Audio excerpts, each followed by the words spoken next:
اللہ الرحمن الرحیم۔ شروع کرتی ہوں اللہ کے نام سے جو بڑا مہربان اور نہایت رحم کرنے والا ہے۔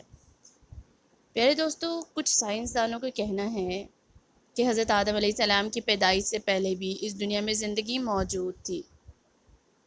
بعض دعویٰ کرتے ہیں کہ حضرت آدم علیہ السلام سے پہلے اس دنیا میں جنات رہا کرتے تھے۔ بسم اللہ الرحمن الرحیم۔ شروع کرتی ہوں اللہ کے نام سے جو بڑا مہربان اور نہایت رحم کرنے والا ہے۔ پیارے دوستوں، کچھ سائنسدانوں کا کہنا ہے کہ حضرت آدم علیہ السلام کی پیدائش سے پہلے بھی اس دنیا میں زندگی موجود تھی۔ بعض دعویٰ کرتے ہیں کہ حضرت آدم علیہ السلام سے پہلے اس دنیا میں جنات رہا کرتے تھے۔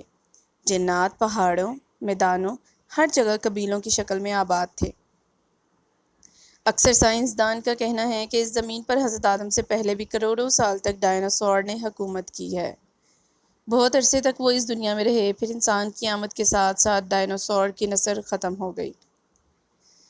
سوال یہ پیدا ہوتے ہیں کہ یہ دنیا کیسے بنی؟ سب سے پہلے کس کو پیدا کیا گیا؟ زمین کو اللہ نے کب بنایا؟ اور آخرکار اللہ نے انسانوں کو پیدا ہی کیوں کیا؟ اب سب سوالات کے جوابات جاننے کے لیے ویڈیو کو پورا لازمی دیکھیں۔ پیارے دوستو، اس میں کوئی شک نہیں کہ اس زمین و آسمان بلکہ اس کائنات کی ہر چیز اللہ نے پیدا فرمائی ہے۔ قرآن پاک میں اللہ تعالیٰ سورہ حدید کی آیت نمبر 4 میں فرماتے ہیں، وہی ہے جس نے آسمانوں اور زمین کو 6 دن میں پیدا کیا، پھر عرش پر جلوہ فرما ہوا۔ وہ خوب جانتا ہے اس چیز کو جو زمین میں جائے اور اس چیز کو جو اس سے نکلے، اور جو آسمان سے نیچے آئے اور جو کچھ اس میں چڑھ جائے، اور جہاں کہیں تم ہو وہ تمہارے ساتھ ہے، اور اللہ تمہارے اعمال کو دیکھ رہا ہے۔ اسی طرح اللہ سورہ ہود کی آیت نمبر 7 میں فرماتے ہیں، اور اللہ ہی وہ ذات ہے جس نے 6 دن میں آسمانوں اور زمین کو پیدا فرمایا، اور اس کا عرش پانی پر تھا۔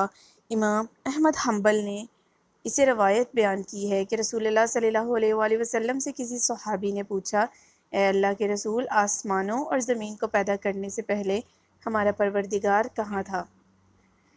آپ نے فرمایا، اعماء میں تھا، یعنی اللہ کے سوا کچھ بھی نہ تھا، نہ اس کے اوپر ہوا تھی نہ اس کے نیچے ہوا تھی، مطلب یہ کہ کچھ نہ تھا۔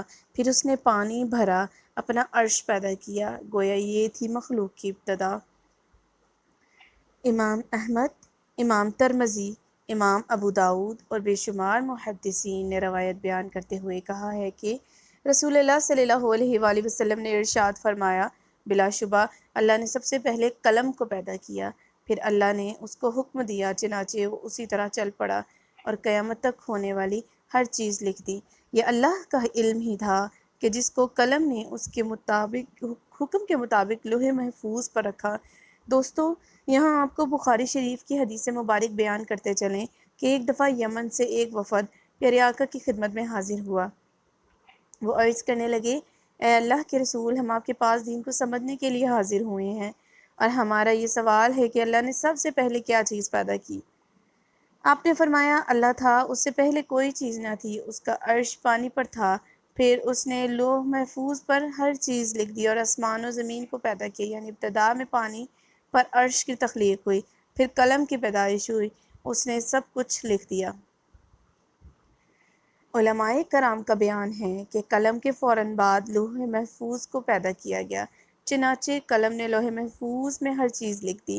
اس کے بعد کائنات کی باقی مخلوقات اور زمین و آسمان کی پیدائش وجود میں آئی۔ پیارے دوستو، اب سوال یہ پیدا ہوتا ہے کہ اللہ نے جو چیزیں سب سے پہلے پیدا کی ان کی ترتیب کیا ہے، مطلب پہلے کس کو کیا اور بعد میں کس کو؟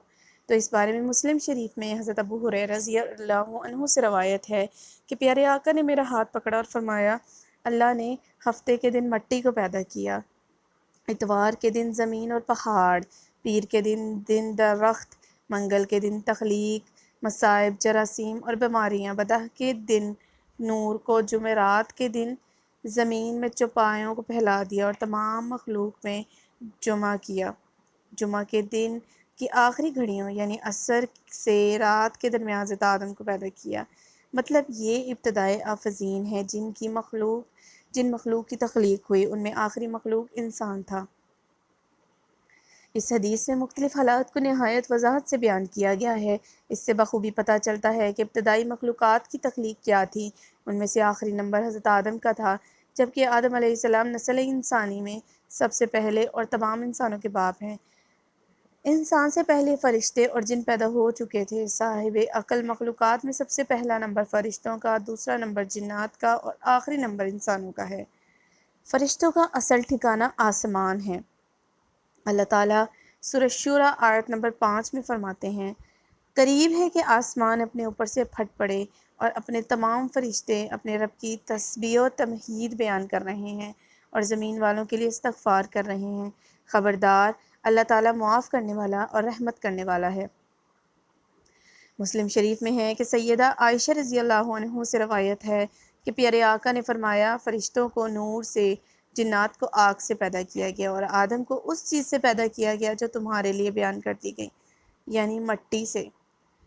فرشتوں کی تخلیق کے بعد جنوں کو پیدا کیا گیا، جنوں کو بھی انسانوں سے پہلے پیدا کیا گیا، جیسے کہ اللہ تعالیٰ سورہ ہجر کی آیت نمبر 27 میں فرماتے ہیں، اور اس سے پہلے جنات کو ہم نے لو والی آگ سے پیدا کیا۔ جنات کے بارے میں بہت زیادہ آیات اور احادیث موجود ہیں۔ اللہ تعالیٰ فرماتے ہیں، اور جنات کو آگ کے شعلے سے پیدا کیا گیا۔ یہ آگ کے بھڑکتے شعلے کے کنارے کو کہتے ہیں۔ گویا جنوں کو آگ کی جڑ سے نہیں بلکہ آگ کے شعلوں کے کنارے سے پیدا کیا گیا۔ قرآن مجید میں اللہ تعالیٰ نے ابلیس شیطان کا قول نقل کیا، تو نے مجھے آگ سے پیدا کیا۔ اس طرح پہلے بھی بیان ہو چکا ہے۔ اللہ نے فرمایا، اس سے پہلے جنات کو ہم نے لو والی آگ سے پیدا کیا۔ جنات کی اصل اور بنیاد۔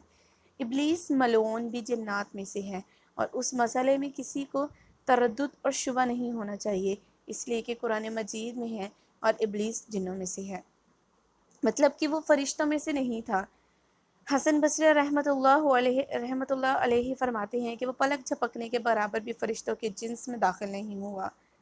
حضرت عبداللہ رضی اللہ عنہ اور حضرت عبداللہ بن عباس رضی اللہ عنہ فرماتے ہیں، وہ ہماری زمین پر رہائش پذیر تھے، لیکن جب جنات فتنہ و فساد میں مبتلا ہو گئے اور حد سے بڑھ گئے تو اللہ تعالیٰ نے فرشتوں کا ایک عظیم شان لشکر ان پر حملہ آور ہونے کے لیے بھیج دیا۔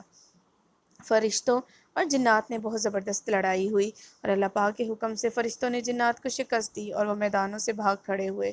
انہوں نے سمندروں اور جزیروں میں پناہ لی، چنانچہ آج تک ان کے رہنے کی جگہ یہی جزیرے، جنگلات اور پہاڑ ہیں۔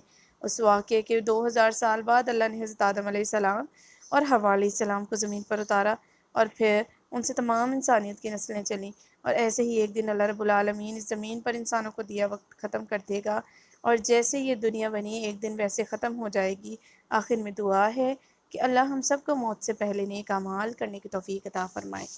یہ تھی آج کی ہماری ویڈیو، امید کرتی ہوں آپ کو پسند آئی ہوگی۔ ویڈیو کو ختم کرنے سے پہلے آپ ہمارے چینل کو سبسکرائب کر دیں تاکہ ہماری آنے والی تمام تر ویڈیوز آپ تک پہنچتی رہیں۔